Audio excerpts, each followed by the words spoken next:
नमस्कार, मैं आश्विन दीक्षित और आप देख रहे हैं इंडिया वॉइस। रुक करते हैं खबर की ओर।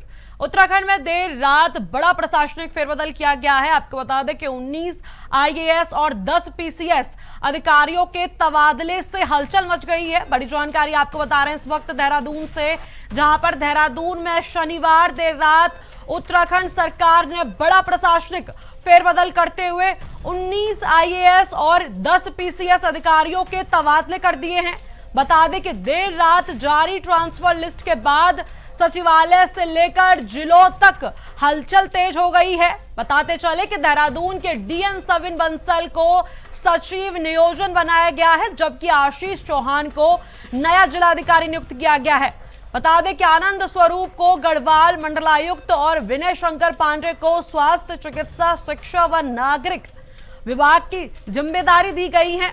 बता दें कि नगर निगम देहरादून में भी बड़ा ये बदलाव करते हुए आलोक कुमार पांडे को नगर आयुक्त बनाया गया है, जबकि सरकार के इस फैसले को प्रशासनिक कसावट और तेजी से जोड़कर भी देखा जा रहा है। बड़ी जानकारी आपको बता रहे हैं देहरादून से आपको ये जानकारी बता रहे हैं, जहां पर बड़ा प्रशासनिक फेरबदल देखा गया है। आपको बता दें उत्तराखंड सरकार की तरफ से ये बड़ा प्रशासनिक फेरबदल देखा गया है, जहां पर 19 आईएएस और 10 पीसीएस अधिकारियों के तबादले कर दिए गए हैं। बता दें कि देर रात जारी ट्रांसफर लिस्ट के बाद सचिवालय में हड़कंप मच गया है। इस खबर पर अधिक जानकारी के लिए हमारे संवाददाता देहरादून से अभय कैतुरे हमारे साथ जुड़ रहे हैं। अभय, देहरादून में शनिवार देर रात उत्तराखंड सरकार की तरफ से बड़ा फेरबदल देखा गया है, इस पर क्या कुछ जानकारी है?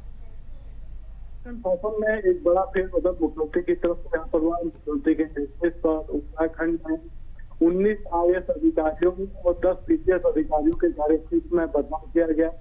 इसमें जो सबसे बड़ा बदलाव है, आप देख सकते हैं कि गढ़वाल कमिश्नर विनय शंकर पांडे को कमिश्नर पद से हटाते हुए स्वास्थ्य विभाग में सचिव की जिम्मेदारी यहाँ पर दी गई है। ये बड़ी जिम्मेदारी है, क्योंकि उत्तराखंड में इस समय कह सकते हैं कि चारधाम यात्रा संचालित हो रही है। चारधाम यात्रा के दौरान पहाड़ों पर डॉक्टरों की तैनाती समय से हो सके, अस्पतालों में व्यवस्था यहाँ पर हो सके, उसको लेकर ये बड़ी जिम्मेदारी उनके कंधों पर रहेगी। इसके अलावा देहरादून और बागेश्वर के जिला अधिकारियों का भी तबादले यहाँ पर हुए।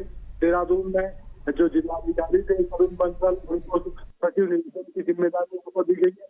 उनकी जगह पर जो युकाडा के सीईओ थे आशीष चौहान, उनको देहरादून में जिलाधिकारी के पद पर तैनात यहाँ पर किया गया। इसी प्रकार से बागेश्वर में भी जो आजीविका कॉलोनी के जिलाधिकारी थे, उनको हटाकर अपूर्वा पार्टी को यहाँ पर जिलाधिकारी की जिम्मेदारी यहाँ पर दी गई है। ये समझा जा सकता है कि किस प्रकार से बड़ा फेरबदल यहाँ पर हुआ है। तो उत्तराखंड में ये मुख्यमंत्री की तरफ से बड़ा निर्देश देने का यहाँ पर किया गया है कि अधिकारी त्वरित गति से काम नहीं करेंगे, विकल्प नहीं देंगे। जो सरकार चाहती है इस समय, तो ऐसे ही बड़े फेरबदल उनकी तरफ से यहाँ पर किए जा सकते हैं। और बिल्कुल बिल्कुल ये होगा कि अधिकारियों के कार्य क्षेत्रों में जो बदलाव हुए वो किस किस आगे बढ़ते हैं और क्या कुछ आगे परिणाम बेहतर परिणाम यहाँ पर निकल पाते हैं।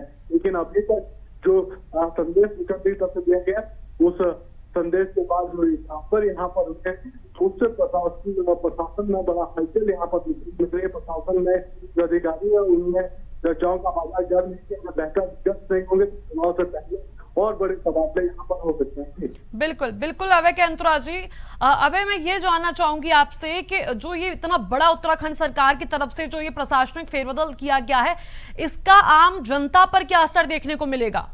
देखिए, इस रूप में समझा जा सकता है कि अधिकारियों को कार्यक्षेत्रों में जो बदलाव अधिकारियों उनकी जो जिम्मेदारी होगी, जनता की जो समस्याएं होंगी, उन समस्याओं का प्राथमिक तौर पर निष्पादन करना गति से यहाँ पर होगा। और इस प्रकार से जनता का पिछले दिनों जो सरकार के कार्यक्रम यहाँ पर चले थे, जनता को कार्यक्रम यहाँ पर चले थे, उसमें जिस प्रकार से जनता की शिकायतें यहाँ पर आई थी, जनता की खास जो शिकायतें वो इस रूप में थी कि अधिकारियों से संवादहीनता के चलते जो उनकी समस्या है वो जस से तक बनी हुई है।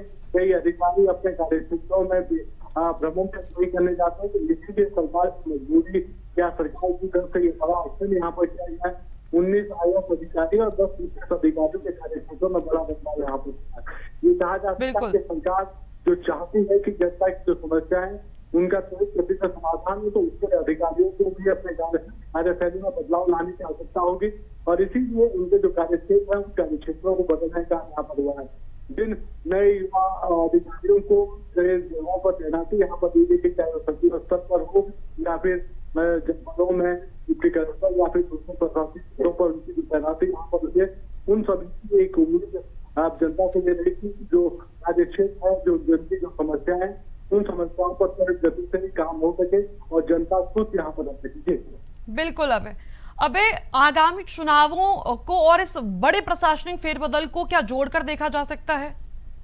बिल्कुल, ये समझा जा सकता है कि चुनाव से पहले जो अधिकारी के हाथ थे उन अधिकारियों के कार्यक्षेत्रों में बदलाव यहाँ पर हो सकता है, क्योंकि ये नियमित प्रक्रिया यहाँ पर होती है कि चुनाव से पहले जिन अधिकारियों का अपने क्षेत्रों में 3 साल का कामकाज पूरा हो चुका, 3 साल तो एक ही स्थान पर थे, तो उनके क्षेत्रों में बदलाव होना आवश्यक था। तो इसीलिए सरकार ने पहले से ही अपने उन तैयारियों को पूर्ण करने का काम यहाँ पर किया, ताकि जब चुनाव की प्रक्रिया शुरू हो, चुनाव के समय शुरू हो, तो उस समय सरकार के पास कोई ऐसी समस्या ना हो जिससे ये समझा जा सकता हो कि जो कार्यक्षेत्र होना या जो जनता के समस्याओं का निष्पादन होना या फिर विकास की योजनाओं को सार्थक होता, उसमें नए अधिकारियों के आने से उनकी जो काम करने की जो रफ्तार है वो धीमी यहाँ पर हो सकती है। इसीलिए समय रहते हुए ये बड़ा बदलाव सरकार की तरफ यहाँ पर किया गया और अब ये देखी जा सकती है कि सरकार इन सब चीजों को देखते हुए उम्मीद ये कर सकती है कि अधिकारियों की तरफ से